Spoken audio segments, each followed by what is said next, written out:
Persona quiere comer en su casa, no es algo fácil ni gratuito tener que ir a pedir un alimento, como estamos viendo en estos testimonios, donde cada vez más gente se tiene que acercar a estos lugares para poder recibir, aunque sea un plato de comida. Sí. También escuchamos el informe de muchos niños, 1 millón de niños que se van a dormir sin comer. La situación sin dudas se va agravando en el correr del tiempo, en esta también esperanza de que algo cambie, pero no hay proyecciones de ver un cambio digamos, en lo inmediato por lo menos. Y para analizar cuál es la situación política en este contexto, también estamos, política y social, obviamente, estamos junto a Gustavo Tarragona, que es licenciado en Ciencias Políticas, que además está muy cerca del trabajo que se hace desde la UCA respecto del observatorio de la situación social en el país. Bienvenido, en principio. Hola, Evangelina, Fernando. Buenas noches. Buenas noches. Gustavo, arrancamos en principio también con estos datos, ¿no?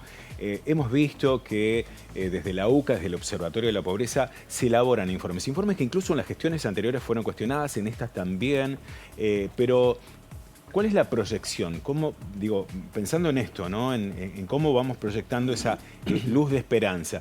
¿Cómo es esa proyección? ¿Qué es lo que viene pasando en estos últimos meses en torno a el número de pobreza en la Argentina? Bueno, de la publicación, Fernando, del último informe del Observatorio de la Deuda Social hace poco tiempo atrás, que marcaba aproximadamente un 55% de la población argentina en términos de pobreza, al anteúltimo informe hubo un salto, un crecimiento de alrededor del 10%, ¿no? Pero creo que es muy interesante tu pregunta, Fernando, porque nos permite pensar también en términos de lo que maneja el observatorio, que en realidad el fenómeno de la pobreza en la Argentina lamentablemente es un fenómeno que arranca ya hace 40 años aproximadamente. Lo importante en este sentido también del observatorio y de esta serie estadística que viene publicándose ya varias décadas, tiene que ver con esto, tiene que ver con, primero, un abordaje de muchas dimensiones acerca de lo que es la pobreza, que no es solamente la privación o en todo caso no ganar suficientes ingresos como para, por ejemplo, comprar suficientes alimentos, sino que ha incluido también otras dimensiones u otras variables. Una de esas es esta que vos decías, Fernando, a partir también del informe de UNICEF, ¿no? De que lamentablemente más de 1 millón de niños y de niñas argentinas tienen que sacrificar una comida al día, por lo menos. Con el riesgo de desnutrición que esto implica, Claro, ¿no? claro. Eso el observatorio lo toma en términos de inseguridad alimentaria, ¿no? No es con no generar los suficientes ingresos, el núcleo familiar, como para, por ejemplo, adquirir suficiente cantidad de alimentos. El ¿sí? impacto futuro, ¿no?, de esta situación. Es terrible, Evangelina, porque uno piensa, digamos, que sobre todo también, creo que aquí viene uno de los aciertos, metodológicamente hablando, de la investigación del observatorio, es que se focaliza primero en términos generales, pero que después desagrega también a nivel etario, ¿no? Por ejemplo, no golpea lo mismo la pobreza y la indigencia en niños, no golpea lo mismo la pobreza y la indigencia, por ejemplo, en adultos mayores, claro, que son los dos grandes grupos quizás más vulnerables en este sentido, ¿no?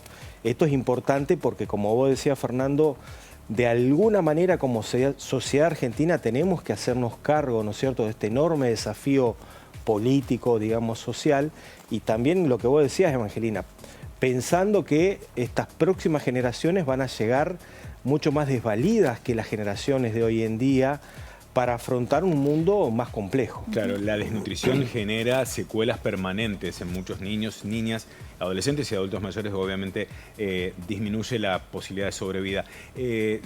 Estamos hablando de porcentajes, detrás de esos porcentajes hay vidas, Sí. ¿no? Digamos, por ahí uno escucha los números fríos, pero hay que entender que detrás de eso hay personas que no están pudiendo comer.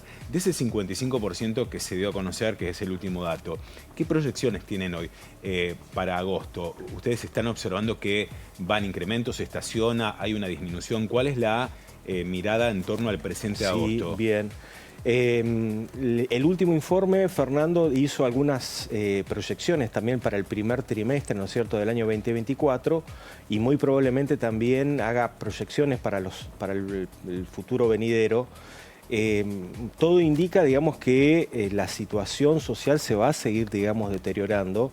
más allá de que evidentemente hay un cierto parate en términos del crecimiento de la inflación, que es uno de los grandes males en este sentido, ¿no? Y en este sentido también, obviamente, la idea de que el alza, digamos, de los precios en general, pero básicamente en términos de los alimentos, golpea mucho más a las familias vulnerables que tienen que destinar mucha mayor cantidad de dinero a la compra de esos alimentos. Sigue el aumento, o sea, no es que no para, o sea, no es que paró, sigue y no hay una recuperación del salario. Exactamente, pero además en este punto, ¿no?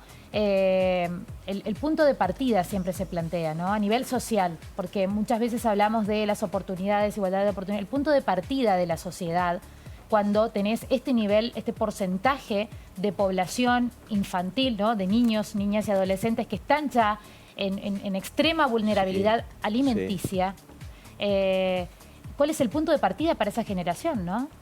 Bueno, yo creo que indudablemente, Evangelina, aquí está haciendo falta una mucho mayor y activa participación del Estado, me parece a mí, en una participación, digamos así, muy inteligente, digamos, ¿no? Porque en principio recursos en general, digamos, no abundan, y por el otro lado, digamos, esta situación, como decís muy bien, no golpea solamente nuestro presente, sino que evidentemente hipoteca el futuro de las próximas generaciones, digamos, ¿no? No tengo la solución, por supuesto, pero digo, creo que más allá de lo que por ahí se piensa en términos de la ortodoxia, digamos, actual, de menos Estado, de retiro del Estado, etcétera, etcétera, los ejemplos a nivel mundial de sociedades que han sabido, en cierto sentido, afrontar estos desafíos, tienen que ver con más Estado y no con menos Estado. Claro, la contención del Estado a los sectores más vulnerables. Exactamente. Estamos en 55%, es el último dato que maneja la UCA. Si hacemos una revisión histórica, por ejemplo, en la gestión de Duhalde como presidente post-crisis, llegó al 57%. Después, también en la época de pandemia, superó el 40%. En la gestión del expresidente Macri también tuvo un incremento notorio. Estamos en 55%, muy cerca de un nuevo récord histórico en la Argentina, muy similar a 2001.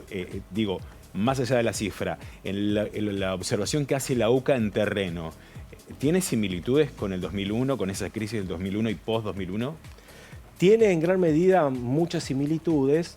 Lo que pasa, Fernando, que una de las variables explicativas que muchos de los informes del observatorio manejaron es que aproximadamente, y sobre todo en el contexto internacional, las condiciones para la economía argentina empezaron a ser un poquito más favorables a partir del año 2003-2004, ese, como se llamó en algún momento, viento de cola, ¿no? para la economía argentina.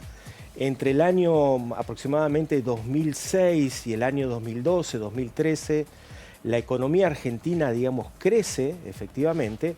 Hay una discusión evidentemente acerca de cuán equilibrado, equitativo fue el reparto de ese incremento de la riqueza, pero también es cierto que en términos estructurales, digamos, desde el año 2013-2014, la economía argentina se ha estancado y ha decrecido, digamos, ¿no? Entonces, para decirlo muy gráficamente, lo que hay para repartir es menos y la población, digamos, es más, ¿no?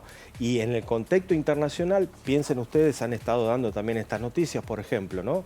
Esto que era de alguna manera el caballito de batalla de la economía argentina en los últimos 15, 20 años, la soja, ¿no? Se ha depreciado enormemente, digamos, su valor internacional. Entonces, el contexto internacional tampoco ayuda, digamos, para plantear de alguna manera un escenario un poquito más promisorio futuro. Sin embargo, también hay nuevos recursos como petróleo, hay millones de recursos que tiene Argentina que podría comercializarlos y de alguna manera tiene que ver con la redistribución, y básicamente. En un contexto donde se plantea como gran logro, ¿no?, del gobierno nacional un déficit cero cuando tenés millones de personas sin comer. ¿A qué costo, no? ¿A qué costo? Exactamente. ¿No? Totalmente. Gustavo Tarragona, bueno, muchísimas gracias. Recordar también que este informe proviene de la UCA, de la Universidad Católica Argentina. No hay ningún tipo de partidismo, no está trazado justamente por la política. Ha sido cuestionado las gestiones, en todas las gestiones. En ninguna ha tenido la excepción de ser cuestionado. Así es. Muchas gracias, Gustavo, por estar aquí y por ayudarnos a entender estos números. Pero vamos a seguir hablando porque estamos hablando de números, de cifras que